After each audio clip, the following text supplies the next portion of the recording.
Bom dia a todos os participantes.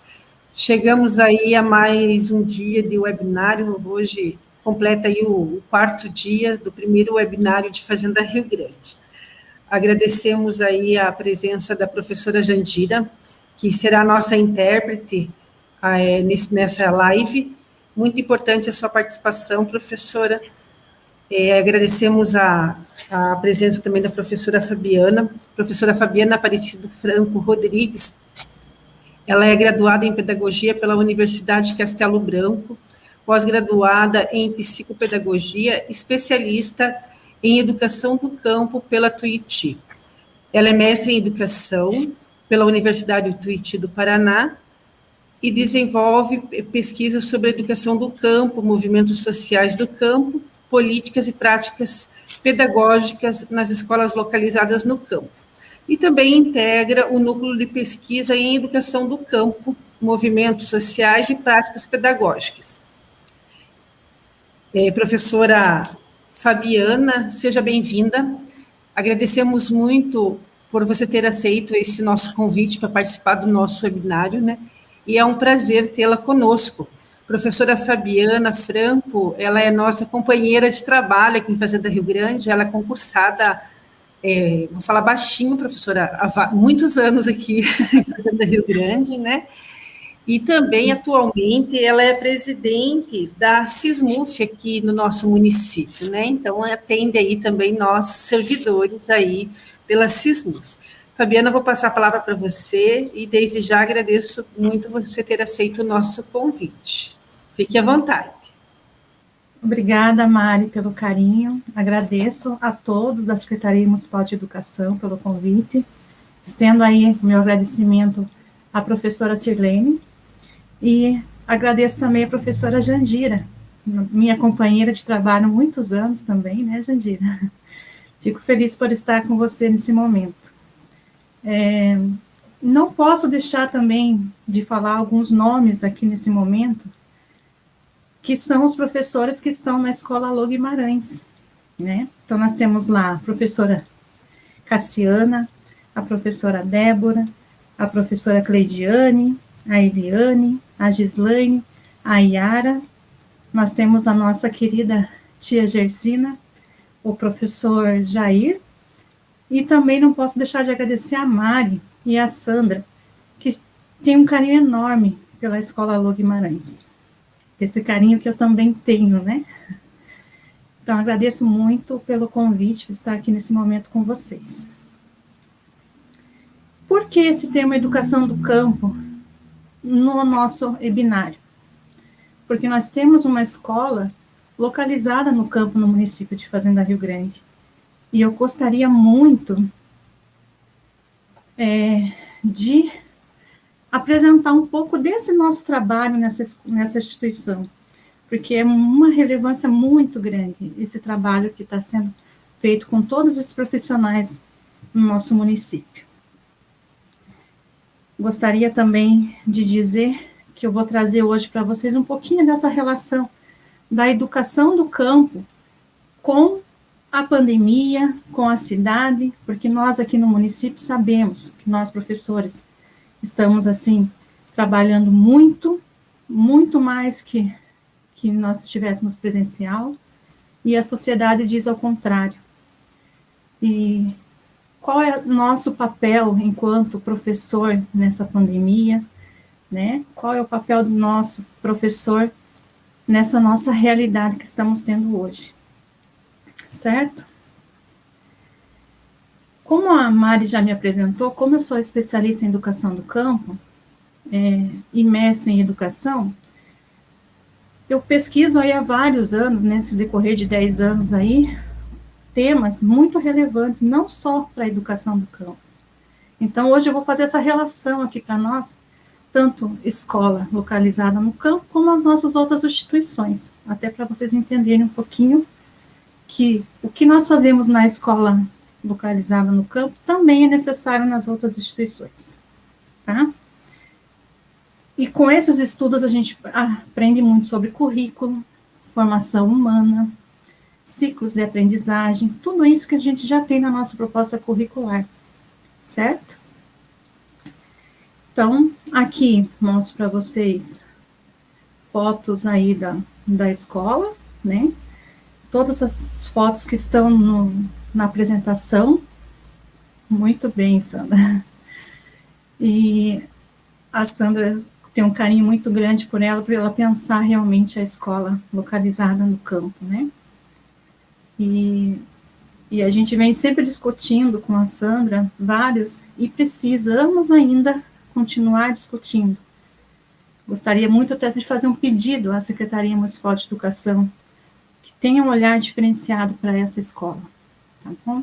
Para esses professores que lá estão na sua luta diária, certo? Então, vamos lá. Pode passar, por favor?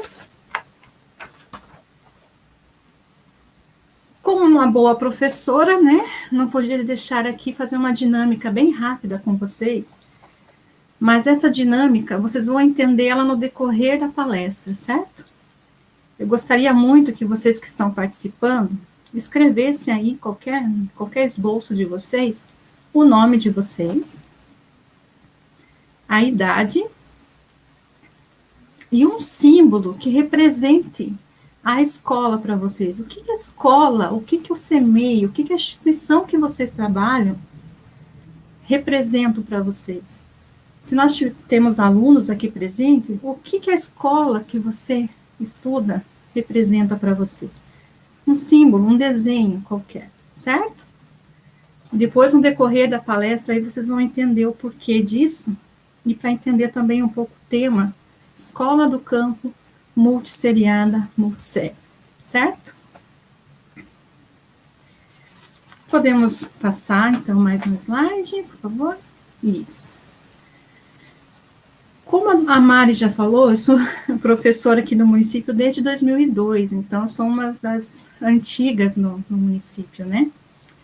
E já perpassei por muitas escolas, muitas instituições, muitos CEMEIs, e a gente acaba aprendendo o quê? A importância da formação continuada, a importância da pesquisa, que hoje eu me considero uma pesquisadora, e é totalmente diferente o olhar do aquele professor de sala de aula que eu tinha antes. Ser pesquisador é onde você estiver, você olha diferente. Então, eu queria trazer um pouquinho dessa experiência que eu vivo e vivi no decorrer desses 10 anos aí, pesquisando escolas do campo, escolas localizadas no campo, escolas com classes multisseriadas, escolas com turmas multisseriadas. Então, vejam, muitos temas para ser discutido hoje em 1 hora, mas eu vou tentar trazer para vocês poucos conceitos e mais prática, né, do que muito conceito, aí para vocês tentarem entender que o que eu faço lá na escola localizada no campo, eu posso fazer na minha escola da periferia, que eu posso fazer na escola do bairro, onde encontro meus alunos, né?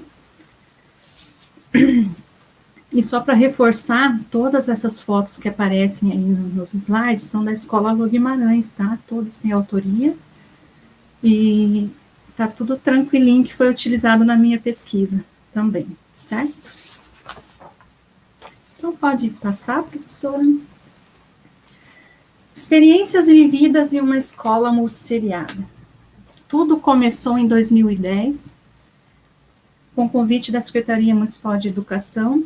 Eu trabalhava na escola Generoso, e esse convite veio dizendo para mim, você precisa ficar um pouquinho lá na escola Alô Guimarães, porque isso era meados de agosto, porque provavelmente no final do ano ela será fechada, e a professora que está lá foi embora.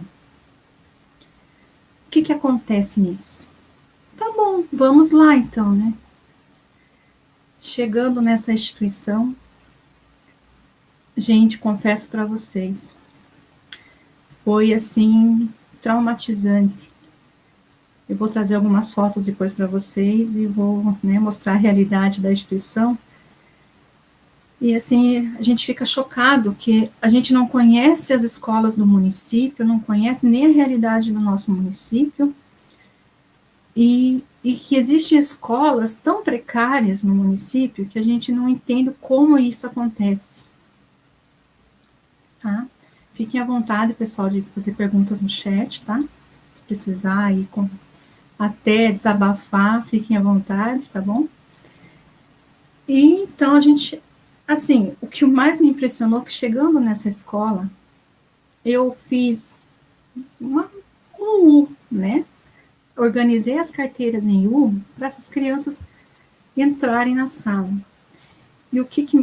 E assim, a escola estava organizada dessa forma: terceira e quarta série de manhã, na mesma sala, e primeira e segunda série à tarde, na mesma sala de aula. Que é isso que eu vou explicar daqui a pouquinho para vocês, a questão da multissérie, né? Só que as crianças não entraram na sala. Eu fiquei pensando, falei, se eles chegaram com o transporte escolar e ficaram na porta em fila. Eu falei, vocês podem entrar. E eles não entraram. Aí a tia Gersina falou para mim, eu acho que eles estão esperando você, até porque eu era desconhecida, né? Muitos anos com a mesma professora. Aí o que eu fiz? Eu entrei e falei assim, vocês podem entrar. Eles olharam para mim, professora, onde eu vou sentar? Pense, eu fiquei assim, por quê?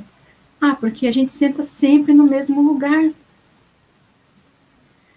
E isso já me trouxe algo, já uma reflexão, né? Espera aí, mas a criança senta no mesmo lugar por quê? Não, professora, na fila senta a terceira série e na outra fila a quarta série. Falei, não. Aí começou todas as dificuldades de ensino-aprendizado, misturando. Ou seja, o que é uma classe multisseriada? Classe multisseriada são várias séries. Falha. Desculpa, estão me ouvindo?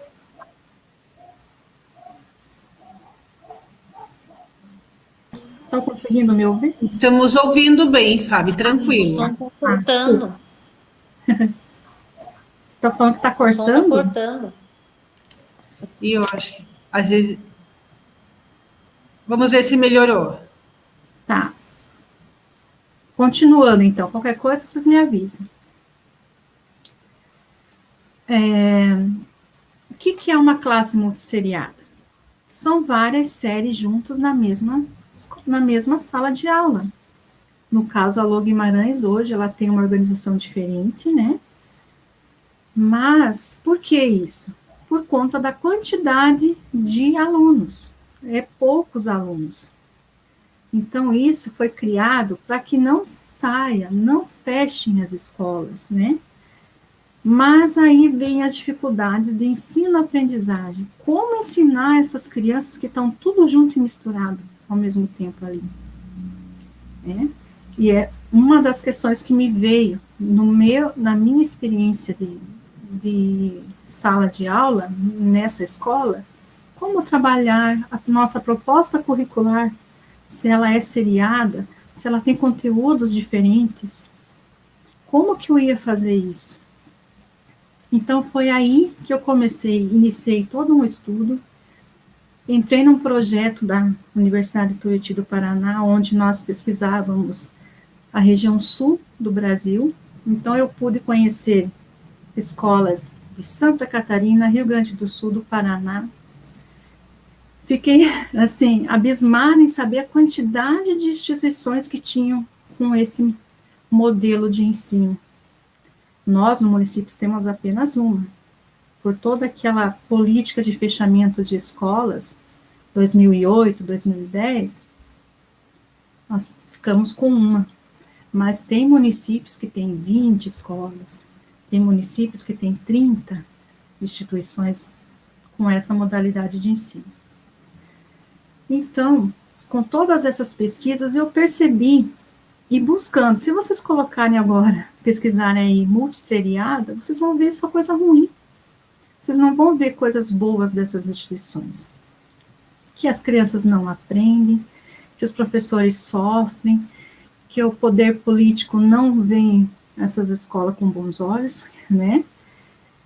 E o que fazer, então, para que essa escola seja valorizada, né? E foi aí que nesses estudos aí que eu fiz na minha especialização aí, no projeto, no mestrado, eu pude criar aqui algumas propostas de como organizar a prática pedagógica nessas instituições e como melhorar o ensino-aprendizado dessas crianças, que vocês vão ver no decorrer aí das apresentações, certo? Então, essas experiências vividas aí está nesse livro aqui, certo? É um capítulo desse livro. Então, quem quiser, depois eu vou deixar meu e-mail para vocês, eu posso estar enviando. Foi um capítulo que está nesse livro, está toda essa minha história, toda escrita essa história aí, dessas experiências vividas na escola mundial. Não vou ficar me atentando muito aqui, porque o tempo é curto, né? E o que eu quero mostrar para vocês é que é possível uma organização pedagógica, sim, nessas escolas, e que essa organização pedagógica é possível nas outras instituições do município também, tá? Então, vamos lá. Pode passar, professora. Então, o que vem a ser educação do campo? Educação do campo, gente, vai além. Vai além de, assim, se eu for aqui, ou seja, eu levei 1 ano e meio na especialização para entender o que é educação do campo e ainda continuo aprendendo a educação do campo. Então, eu não vou ficar aqui em 1 hora me estendendo a conceitos para vocês, né? Eu só quero que vocês entendam que a educação do campo, ela articula o quê? A educação escolar e não escolar dos povos do campo. Quando eu falo educação do campo, educação, ou seja, escola, né, vivência do campo. O que vocês imaginam? Agricultura? Lá no meio da roça? Sim, mas não é só isso. A educação do campo, ela abrange diversos sujeitos. E nós temos aqui no Paraná, só no Paraná, se a gente pensar, nós temos muito desses sujeitos da educação do campo. São poceiros, boias frias, ribeirinhos, ilhéus, atingidos por barragem, assentados, acampados, arrendatários, pequenos proprietários, colonos, sitiantes, nós aqui chamamos de chacareiros, né? Então, tudo depende da região do Brasil. Caboclos e faxinais, nós temos um faxinal aqui em Campo Largo maravilhoso. Nós temos comunidades negras rurais, nós temos um quilombo aqui em Tijucas do Sul. Nós temos várias etnias indígenas, temos até no Tatuquara. Então, assim, conhecer essa realidade da educação do campo, isso são alguns, né? Paranaguá, nós temos uma escola de ilha. Então, vejam, nós temos aqui no Paraná a educação do campo uma vivência enorme. E cada instituição dessa é um aprendizado diferente, é uma vivência diferente. Mesma forma, nossas instituições aqui no município. Se a minha instituição está no bairro Santa Maria, ela vai ser diferente da instituição que está localizada no centro da Fazenda Rio Grande. Como pensar essa escola lá no Santa Maria? Né? Certo? Então, entendam que a educação do campo abrange muitos sujeitos. E esses sujeitos, eles precisam ser articulados com suas vivências, suas culturas, o trabalho que está envolvido. Se eu falo de ilha, o que vem de trabalho? A pesca. Se eu falo da escola Lô Guimarães, o que vem de trabalho? A agricultura familiar. Então, são instituições diferentes. Então, temos que pensar elas diferentes. Deixa eu passar, professora.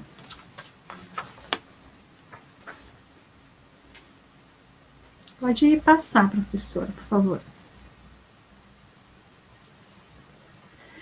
Vejam. Mas, enfim, o que é educação do campo? Não é algo que surgiu de hoje do dia para a noite. Educação do campo, ela vem sendo discutida desde a década de 90. E surgiu a partir dos movimentos sociais. E nesses movimentos sociais, eu não posso deixar de mencionar o MST, Movimento dos Trabalhadores Sem Terras. Opa, calma aí, vamos manter a mente aberta. Eu estive com o MST, dormi nos acampamentos, nos assentamentos, conheci a instituição deles. Então, assim, existe o lado ruim? Existe, mas vamos falar do lado bom, né? E eles pensaram numa escola o quê? Para os filhos deles. Os filhos deles tinham que viajar quilômetros e quilômetros para chegar numa instituição. E eles queriam nada mais, nada menos que uma instituição no local onde eles estavam inseridos e pensando como é a organização deles. Então, foi a partir daí que a educação do campo surgiu. E vejam, se vocês procurarem o nome das escolas, muitas delas está escrito educação rural. Nós temos uma no nosso município, que está escrito educação rural no nome. Mas então, por que essa diferença? A educação rural, ela vem dizer para nós que essa educação, ela é do atraso, ela é do distanciamento, que aquela escola só existe para que aqueles sujeitos que moram lá no campo ou na ilha, né, onde ela está inserida, precise aprender a ler e escrever, apenas para fazer seus plantios. A educação do campo, ela o quê? Né? O que acontece? A educação do campo é totalmente diferente. A educação do campo é pensada na identidade desses sujeitos, a partir do trabalho, da identidade, da cultura desses sujeitos. Como organizar esse trabalho com eles, não para eles, diferente da educação rural. A educação rural, a gente chega lá, leva a proposta curricular, o PPP, né? Leva lá apenas para eles e não está,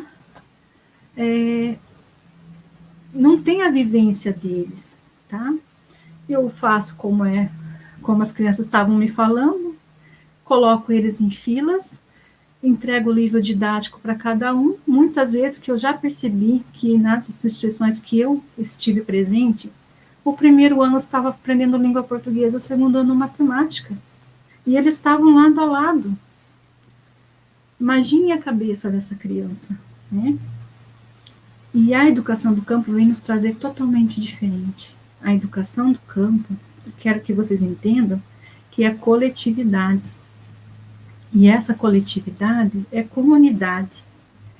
É comunidade, é escola, é município, né? E quando eu falo isso, a gente fala o quê? Que precisamos ter a família presente, precisamos ter os professores articulados com essas vivências, precisamos principalmente que a Secretaria Municipal de Educação pense em essas instituições. Que estejam todos articulados. E isso que é um grande efeito nosso, né? Precisamos entender que essa educação do campo, ela veio para criar essas possibilidades de vivência realmente, de articulação, como nós dizemos muito, da prática social, que a criança entenda que aquele conteúdo que ela está aprendendo hoje vai servir para ela, para algo, para ajudar a sua comunidade, para ajudar ela na sua, quando ficar adulta, a entender, né, o nosso mundo.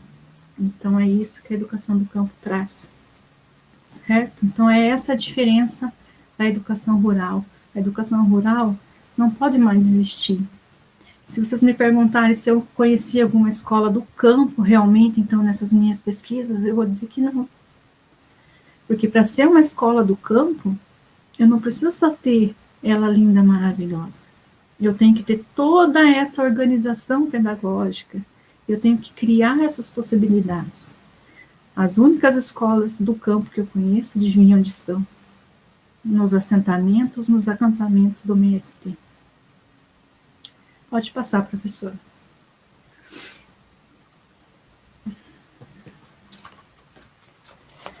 Vejam, se vocês conseguem visualizar, talvez não consigam muito bem, mas depois eu posso passar os slides para vocês, fiquem tranquilos nessa questão aí, tá tudo autorizado, tá? Essa é a escola que eu me deparei lá em 2010, e num trabalho unidocente, que a maioria das escolas hoje no Brasil ainda continua unidocente. O que é unidocente? Uma única professora para fazer tudo. Tem escolas que tem professora que fazem até a merenda e fazem até a limpeza da escola ainda, sim. Existe sim. Não é coisa do tempo que nós estudávamos, não. Existem muitas. Se vocês perceberem, a escola estava bem, né, bem feinha, e chovia mais dentro que fora. Eu falei, mas por que uma escola está nessa situação? E com todos esses estudos que eu vim desenvolvendo, eu descobri uma coisa muito importante, que existe leis, que existe decretos, que existe resoluções que embasam a educação do campo, que mostram que nós podemos organizar ela de forma diferente. Então, por que o poder público não vê essas escolas dessa maneira? Não vê essas escolas como tem sujeitos? Será que nessas escolas é só porque lá nessa comunidade tem apenas 300 votos? O que pensar, né?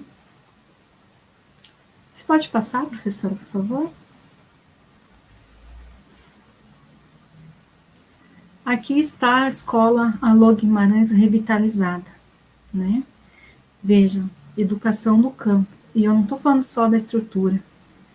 Foi iniciado um trabalho que hoje está acontecendo na escola.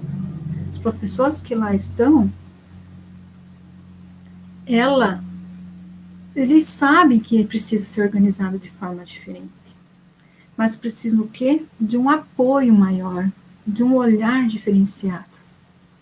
E as dificuldades continuam, as dificuldades sempre tem. Né? Nós precisamos que a escola tenha mais salas de aula, né? A comunidade está aumentando, as matrículas das crianças estão aumentando.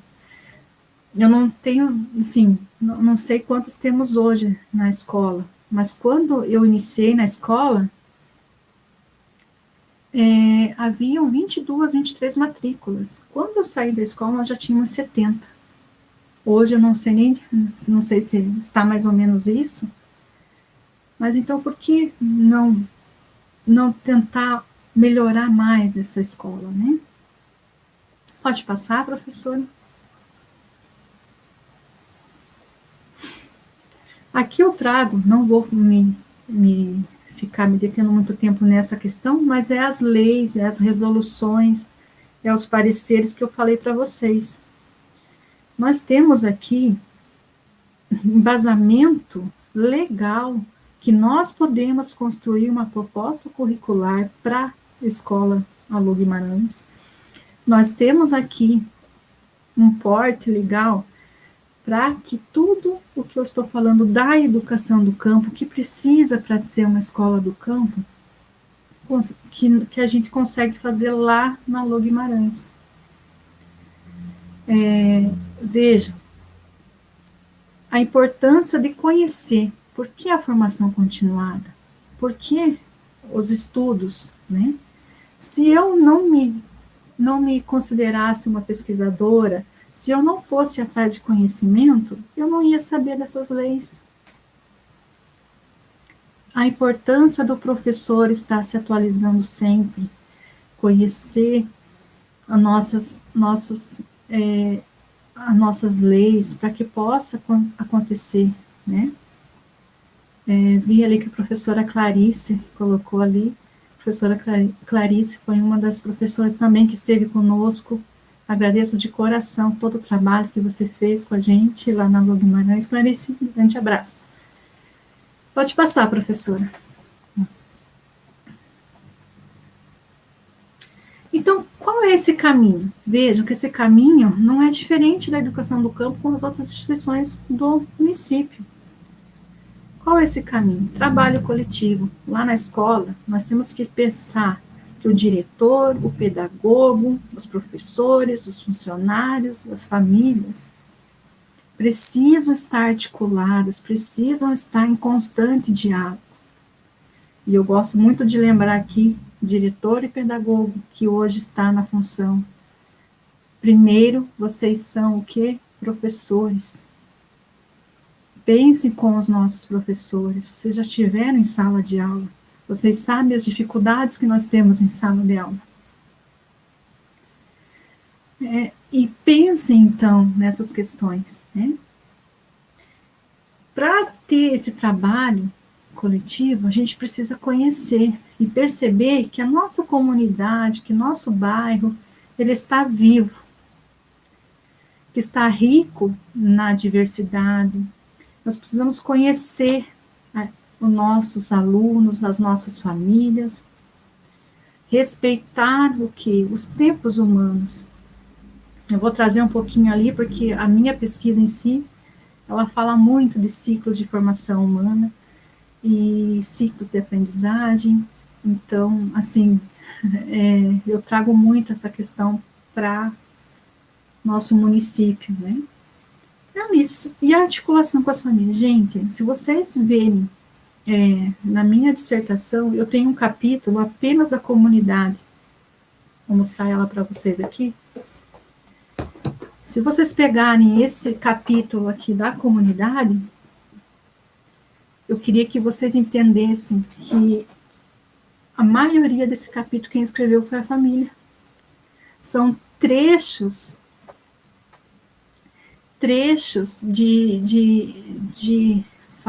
da família que eu coloquei ali para que eles pensam da escola, o que eles pensam que os filhos precisam aprender. Gente, e escreve do jeito deles, né? Se vocês sabem, eles falam precisa, mas, gente, eles falam numa questão riquíssima. Então, ouçam as famílias, eles sabem o que precisa para o filho aprender. Eles querem uma vida melhor para os filhos. Então, eles entendem o que a escola deve ensinar. Isso é muito importante. Pode passar, professora.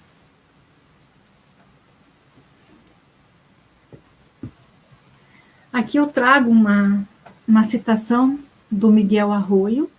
Nós temos muito Miguel Arroyo na nossa proposta, é um estudioso de currículo. Se vocês colocarem Arroyo e educação do campo, vocês vão ver que ele fala muito da educação do campo, fala de como que tem que ser, como tem que ser pensado esses sujeitos. E um dia, numa apresentação nossa do nosso trabalho na universidade, ele estava presente. E quando eu apresentei a minha proposta pedagógica da escola, minha proposta de trabalho, né, de docente da escola Lô Guimarães, como eu estava fazendo esse trabalho, gente, ele olhou para mim e falou assim, nunca mais fale que você faz o trabalho com turmas multisseriadas. Eu já não usava o termo classes multisseriadas, por conta da divisão, né?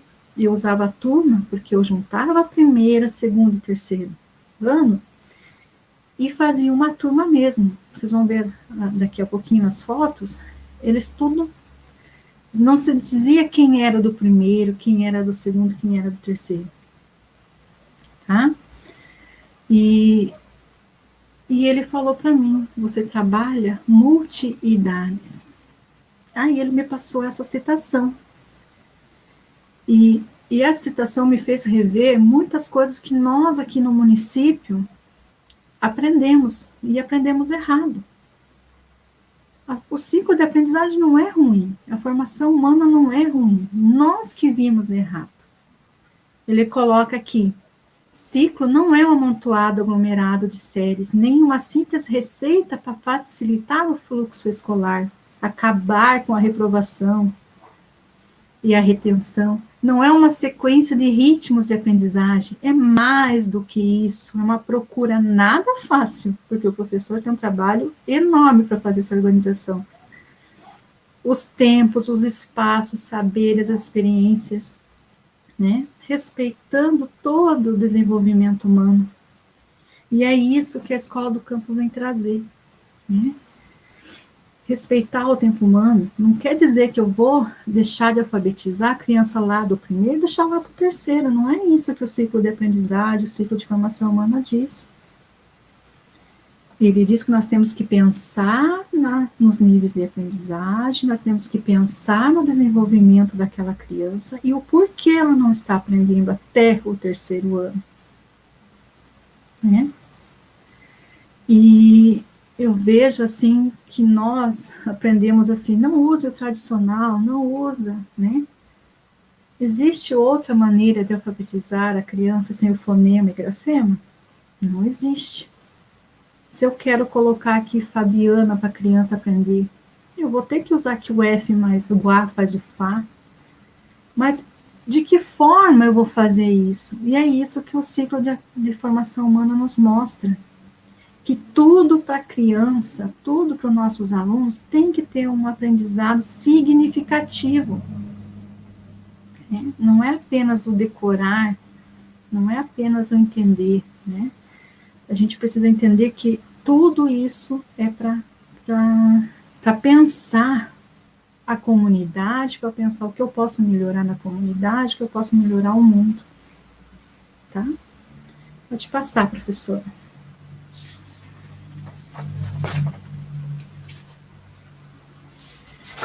Então, aqui, o que se espera de uma prática pedagógica em sala de aula são provocações que gerem inquietações. A gente usa muito isso. A gente parte do princípio que a escola não é apenas chegar e falar assim, hoje a gente vai aprender ciências, área do conhecimento de ciências e o conteúdo tal. Mas para que aquele conteúdo? Para que vai servir aquilo na criança? É isso que ele quer aprender no momento? Então, uma prática pedagógica relacionada com o cotidiano desses alunos. O que eles já sabem sobre isso? O que eles vivem sobre isso? O que eles conhecem e o que eles desconhecem? Eu não estou falando aqui que não é necessário o conteúdo. Pelo contrário, nós precisamos ter a teoria. Veja, eu não estou falando da minha prática hoje sem a teoria. Tudo que eu fiz hoje na minha prática está embasado em teoria. Então, esse conceito é importante, e o aluno tem que entender esse conceito também, com certeza. Certo? E enxergar esses alunos como sujeito de sua história, eles têm tanto para nos dizer. A gente teve uma palestra maravilhosa esses dias, né, com a professora Rita, sobre avaliação, e ela nos trouxe isso. Como que nossos alunos vão chegar na instituição após pandemia? E eu vou além. Como nós, professores, vamos chegar nas instituições pós-pandemia? Quem que vai cuidar de nós, né? Certo? Então, tudo isso nós precisamos enxergar que não só os alunos, como nós somos sujeitos de histórias. Nós vamos chegar como? Muitas vezes enlutados, os alunos também. Então, como será essa organização pós-pandemia, né? E uma prática emancipatória, né? Vamos falar aí um pouco também de Paulo Freire, né? Que eu falo muito no meu trabalho também, porque não tem como deixar de falar, né? Que eles falam que eles sigam seus próprios caminhos, que eles entendam, que eles busquem, né? Que eles sejam sujeitos de opiniões, né? Tá? Pode passar, por favor. Aqui está algumas fotos de como é a organização da prática pedagógica na Escola Lô Guimarães, tá? Essas fotos foram tiradas. Algumas dessas organizações foram feitas por mim e pela professora Cassiana, que há algum tempo trabalhou comigo lá. Hoje ela continua lá, né? Eu que saí. Então, assim, se vocês olharem a primeira foto, né? Vocês vão encontrar uma turma normal na sala de aula. Mas se eu falar que ali nós temos primeiro, segundo e terceiro ano, Quem é o primeiro ano ali? Quem é o segundo ano ali? Quem é o terceiro ano ali? Muitas vezes chegava o pessoal da Secretaria Municipal de Educação, Fábio, quem que é o primeiro? Eu falei, calma aí que eu vou achar. Nem eu me localizava mais, porque realmente era uma turma única para mim. Era uma turma que eu sabia que eu tinha objetivo de ensino e aprendizagem, que eu sabia o que eles precisavam aprender. Indiferente da idade, indiferente, né? E a foto abaixo ali é quarto, quinto ano, arte, educação física. Não dá para dizer arte, educação física, no tempo que eu trabalhava lá, eram todos, primeiro, segundo, terceiro, quarto e quinto anos na mesma sala. Então, como que eu tinha que organizar essa arte, essa educação física para eles? Tá? Então, e se vocês olharem ali a fotinha do primeiro, segundo e terceiro ano, eles estão com o alfabeto móvel e produzindo texto. Peraí, primeiro ano já produzindo texto? Sim. A vivência com os alunos, né, com os colegas maiores, influencia muito essas crianças. Eles querem saber logo, eles querem aprender logo. Então, a gente tem todo um contexto antes de chegar na produção de texto, claro. E assim eles vão produzindo.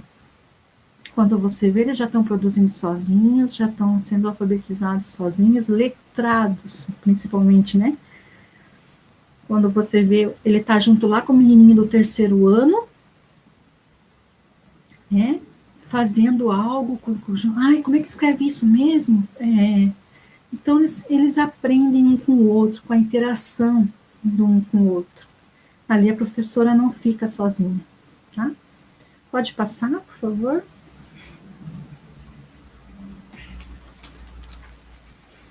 Aqui também tem umas fotos que foram tiradas, que também está na minha dissertação, e foi uma proposta de trabalho da professora Cassiana também, que foi o tema dengue.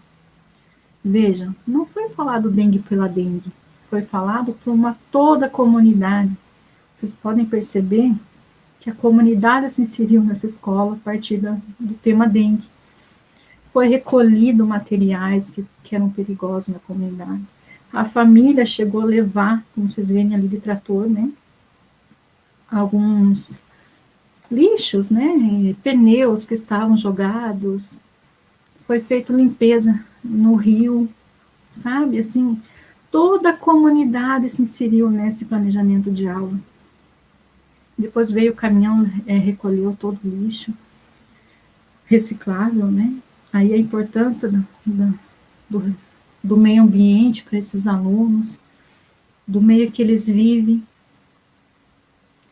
Então, assim, eu gostaria muito de mostrar para vocês que é isso, é inserir a comunidade na instituição, seja ela do campo ou não. Nós temos nossas famílias, nós precisamos que as famílias estejam conosco na instituição. Nós precisamos da ajuda, principalmente agora. Quem que está com o nosso aluno presencialmente? A família, não é o professor. Então, realmente, nós precisamos ter essa articulação aí.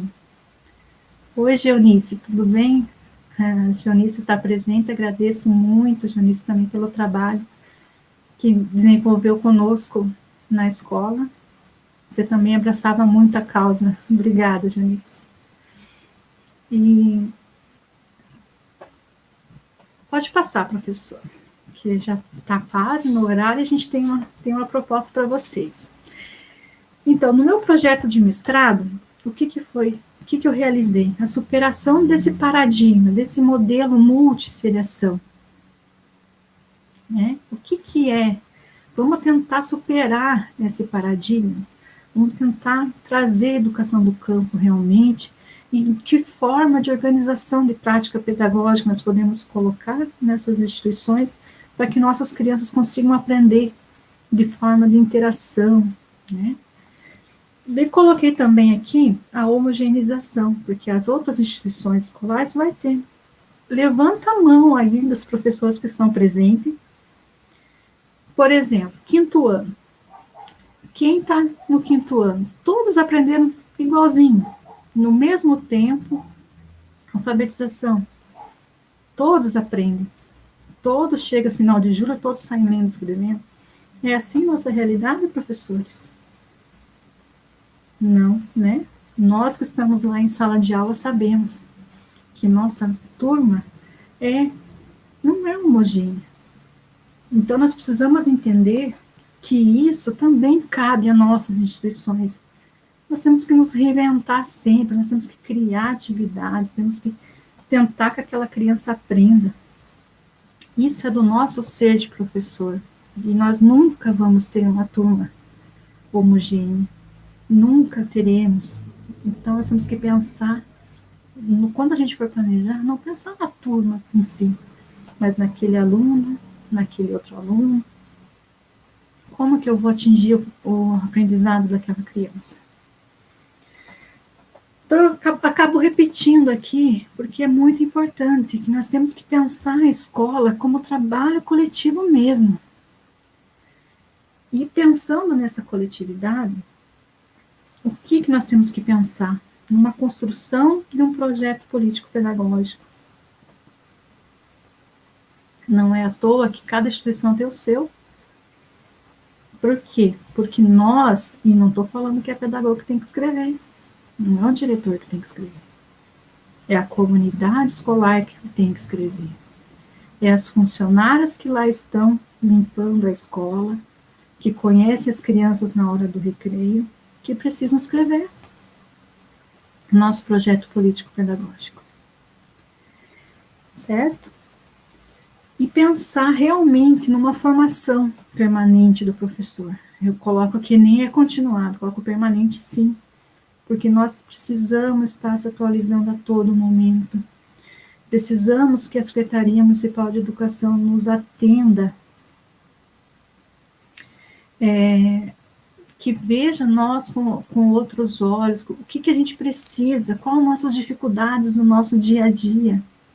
Olha esse webinário, cada palestra maravilhosa. Nós temos professores na rede maravilhosos que podem nos trazer troca de experiências maravilhosas. E é isso que nós precisamos, enquanto município. Pode passar, professor. Então, para não ficar assim só eu falando, eu acredito que deu para entender um pouquinho, né, do que essa educação do campo vem propor para a gente. Deu para vocês terem um pouquinho de conhecimento que é a Escola Alô Guimarães, que é inserida no nosso município, talvez muitos nem sabiam que existia, e para vocês ficarem com vontade de conhecer mais dessa escola maravilhosa, dessa comunidade maravilhosa. E eu trago aqui um plano, né? Nós, professores, gostamos sim de um modelo. Eu não estou dizendo que é um modelo de plano pronto e acabado, mas como iniciar esse plano? Nós gostamos sim de entender como a gente inicia um plano. Aí a gente já pensa em outras ideias, a gente consegue conversar com outras pessoas, outros professores, e a gente vai reformulando o nosso plano, né? Então, assim, vou propor para vocês podem ficar à vontade de responder ou não, né? Mas só para a gente pensar, refletir um pouquinho. O que vocês estão vendo nessa figura que está exposta para vocês?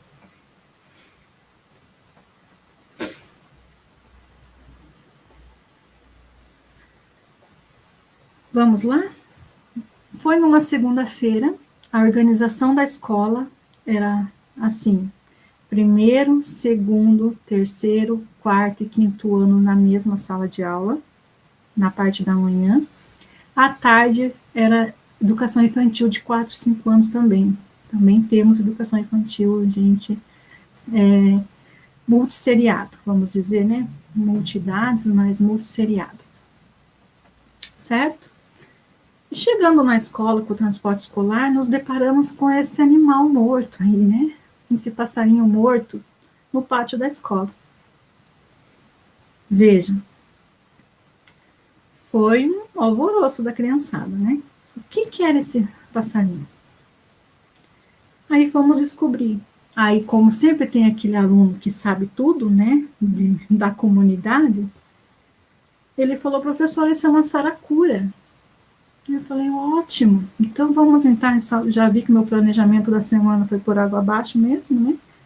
Vamos entrar em sala de aula. Nós tínhamos internet na escola, fui lá, pesquisei o que era saracura e mostrei para as crianças. Imprimi o texto, né,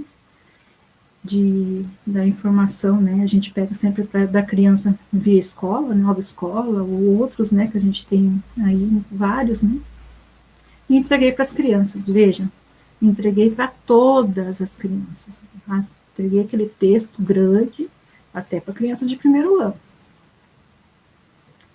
E eles começaram a ler, pedi para que eles lessem em voz alta, até para que o primeiro, segundo e terceiro ano ajudasse a acompanhar a leitura, né? E eles leram. Nós descobrimos o que? Isso tudo. Foi muitas informações, né? Vou colocar aqui. Pessoal, eu tenho esse plano escrito, tá? Depois posso disponibilizar para vocês o plano inteiro, né? Como o tempo é curto aqui, eu não vou ficar me detendo a ele. Só vou dar uma explicação rapidinha, geral, aí para vocês entenderem. Nós descobrimos a característica desse bicho, a gente descobriu o nome científico, eles ficaram abismados de ver que o nome era enorme, que eles não conseguiam ler, nem a professora quase conseguia ler o nome do animal. Nós vimos a alimentação, a reprodução, os hábitos, né? A distribuição geográfica, onde esse animal estava inserido, né? Agora me digam, que área do conhecimento eu consegui trabalhar com esse passarinho, com essa saracura? O que vocês acham? Qual área do conhecimento eu consegui trabalhar com a minha turma? Pensem um pouquinho. Se eu falar para vocês que eu trabalhei todas as áreas do conhecimento, vocês acreditam? E quando eu falo todas, inclusive arte e educação física. Veja, vou dar um exemplo bem rápido aqui. Eu sou estudante novamente, né? Estou fazendo licenciatura em biologia, que é uma área que eu amo de paixão. Até assim, fiquei muito brava com a Secretaria Municipal de Educação quando dividiu para a gente ter o 33% da hora de atividade tirar ciências, né? Porque a educação do campo, ela parte da ciência, né? Ela parte do ambiente que as crianças vivem, né? E então, a gente partiu realmente das ciências, da área do conhecimento, ciências, né? Agora me falem, o que eu poderia trabalhar em ciências? Estou falando primeiro, segundo, terceiro, quarto e quinto ano. Eu tive que pensar nos conteúdos para essas 5 turmas, né? Vamos dizer assim. Então, meu planejamento, eu tive que envolver as 5 turmas. Então, eu tive que pesquisar os conteúdos que podiam articular para essas 5 turmas, que não ficasse uma coisa só para o quarto, só para o quinto. Aí vocês vão dizer assim, mas professora, se você trabalhou animais invertebrados, lá no quinto ano não tem mais esse conteúdo. Quem diz que o quinto ano não precisa aprender mais sobre isso? Estudiosos de currículo vão dizer, quem foi que dividiu o currículo? A gente divide o currículo para quê? Para ficar mais fácil para nós. Vamos trabalhar isso no primeiro trimestre, no segundo trimestre, no terceiro trimestre. Mas não é assim que funciona. Infelizmente, né? Então, vamos pensar assim. Língua portuguesa. Gente, primeiro ano foi aprender a palavra saracura. Escrever com o alfabeto móvel saracura. O segundo ano também. E o terceiro ano também. Fui além. Pedi para eles fazer a lista. Escrever a lista do que esse animal se alimentava. E eles foram escrevendo. O primeiro ano ficou lá na palavra que eles falam assim, professora, a saracura vai direto lá no nosso milho, comer nosso milho. Eu falei, então escreva a palavra milho. E eu já vi a saracura, professora, se alimentando de minhoca. Eu falei, então escreva a palavra minhoca. Entendem? É isso que eu quero mostrar para vocês. Enquanto isso, o terceiro ano estava, e o segundo ano, fazendo uma lista da alimentação.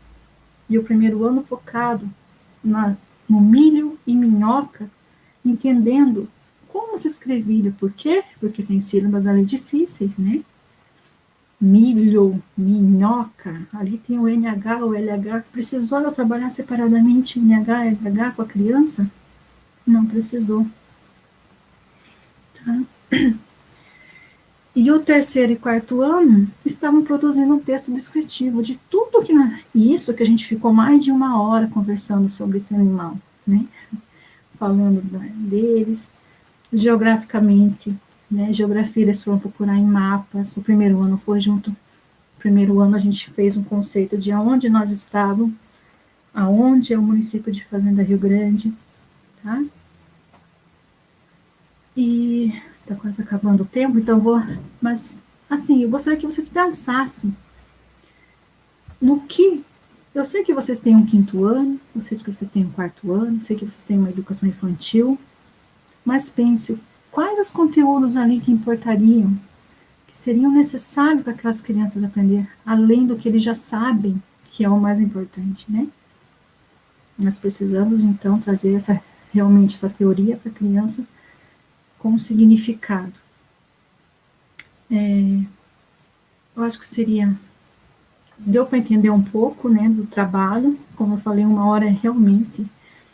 Esse trabalho do plano de trabalho docente eu faço muito com as professoras, eu faço formação continuada com as professoras dos outros municípios, até tenho uma sexta-feira agora em Campo Largo. Então eu faço muito, e nada mais fácil de fazer isso com a gente construir junto um plano de trabalho docente para a gente ter uma noção de como fazer isso.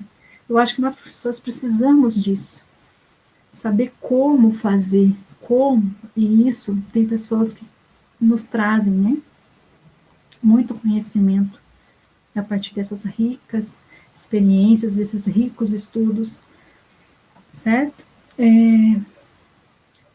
Pode passar, professora.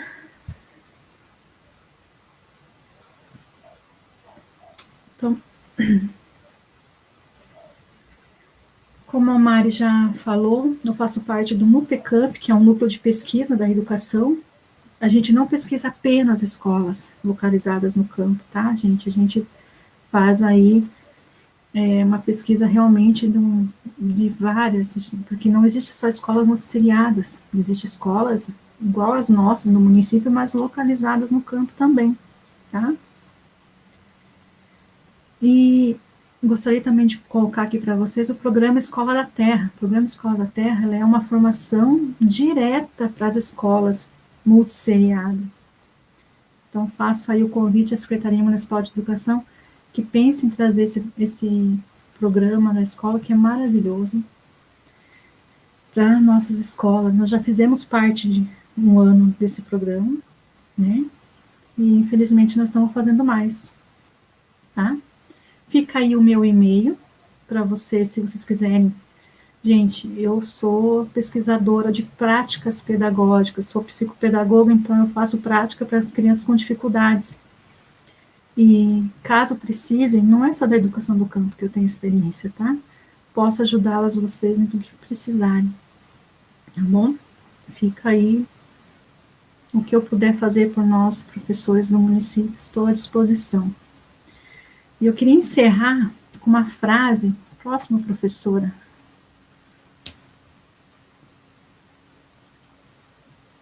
Pode passar, professor, por favor?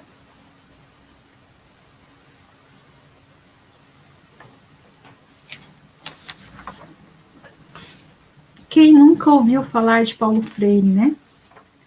Paulo Freire, eu tenho diversos livros dele, como eu falei, eu escrevi sobre ele na minha dissertação também. Essa frase, esse texto aqui, ele está escrito no livro de Pedagogia da Esperança, de Paulo Freire. Eu não estou com o meu aqui, como ele está emprestado. E eu gostaria de colocar essa frase para vocês, porque veja a importância dela. É preciso ter esperança. mas ter esperança do verbo esperançar, porque tem gente que tem esperança do verbo esperar. E esperança do verbo esperar não é esperança, é espera. Esperançar é se levantar, é ir atrás, é construir, é não desistir. Esperançar é levar adiante, esperançar é juntar-se aos outros para fazer de outro modo. Veja que linda essa mensagem de Paulo Freire. E vem a calhar com o nosso momento que nós estamos passando. Não desistam. Existe dificuldade? Existe. Se unam, façam parte de um coletivo. Não deixe a educação ficar como a sociedade imagina que não está acontecendo, mas está e muito. E vocês, professores, se não fossem vocês, né, não quero fazer clichê aqui, mas realmente, nós, professores, somos de suma importância. E quero parabenizar todos vocês no nosso município, que fazem um trabalho maravilhoso, e contem comigo sempre para o que precisar. E peço novamente, Secretaria Municipal da Educação, atenda as nossas instituições. Olhem com outro olhar para nossas instituições, diretores, pedagogos. Muito obrigada, desculpa se não consegui passar muito para vocês, agradeço de coração.